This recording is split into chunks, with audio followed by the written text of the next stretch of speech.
Hey everyone, a couple new cars in the collection this week.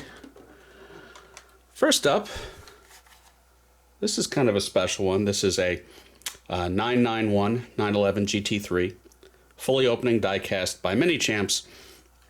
But this is to take after the one-off build by a YouTuber or YouTube influencer named Shmee, Shmee. He's a pretty well-known guy, millions of subscribers, unlike me.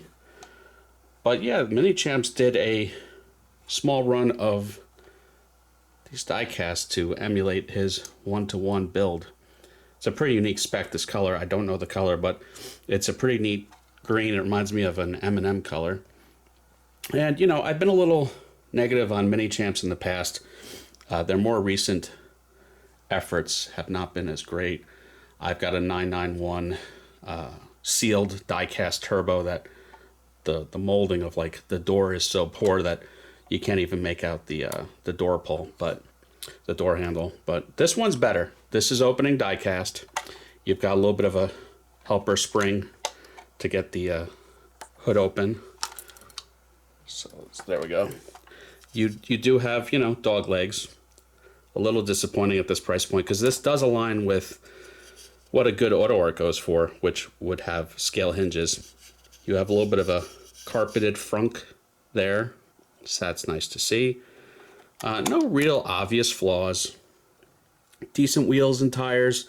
The brake rotor is the same finish as the wheels. I wish the rotor itself was more distinguished in its finish.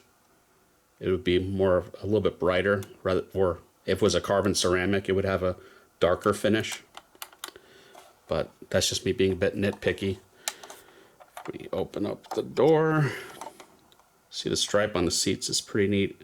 It is carpeted. Some of my other more recent Mini Champs, they're not even carpeted anymore. The retail on this is comfortably over $200, and I'm just not seeing the quality there at that price point. There's really not too much to see engine-wise on modern 911s. This would be a 4-liter flat 6. Horsepower about 500-ish.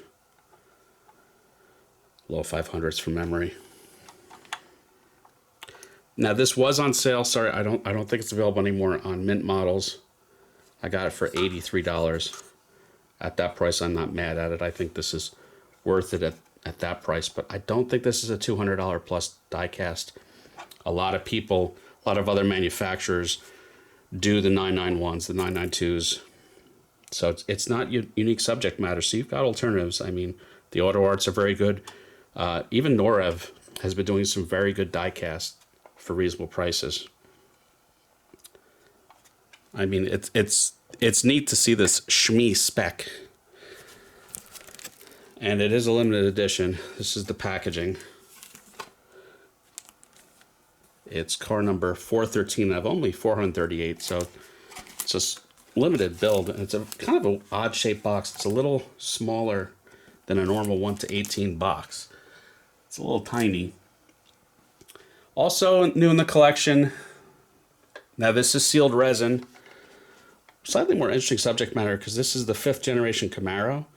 And there really isn't that much subject matter built in this scale for the 5th gen. This is sealed resin by CMF, a brand that I really don't have too much of. And this is a ZL1, which I don't really know if anyone else makes a ZL1 in 1/18 scale. The ZL1 was the supercharged V8 6.2 liter.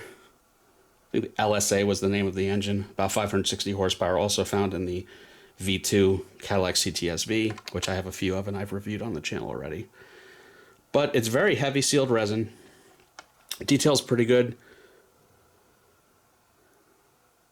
Not quite open mesh in the front. The tires are a little toyish looking, if I'm being critical.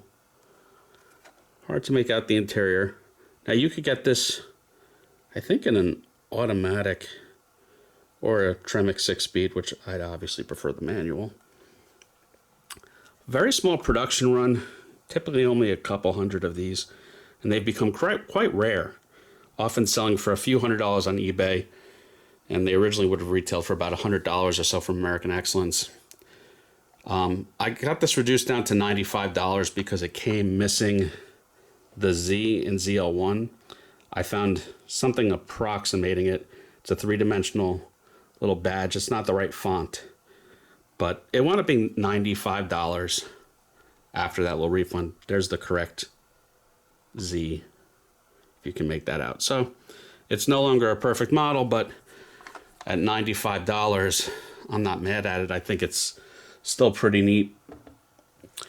The most boring packaging in the world is just a completely plain white box. You are not missing out on exciting packaging with this model. If you can make that out, there you go. So yeah, couple interesting pieces this week. I think that's almost it for the things I bought on sale in December, but still a few more to come. So stay tuned. Everyone, please have a good one. Like and subscribe. Talk to you later.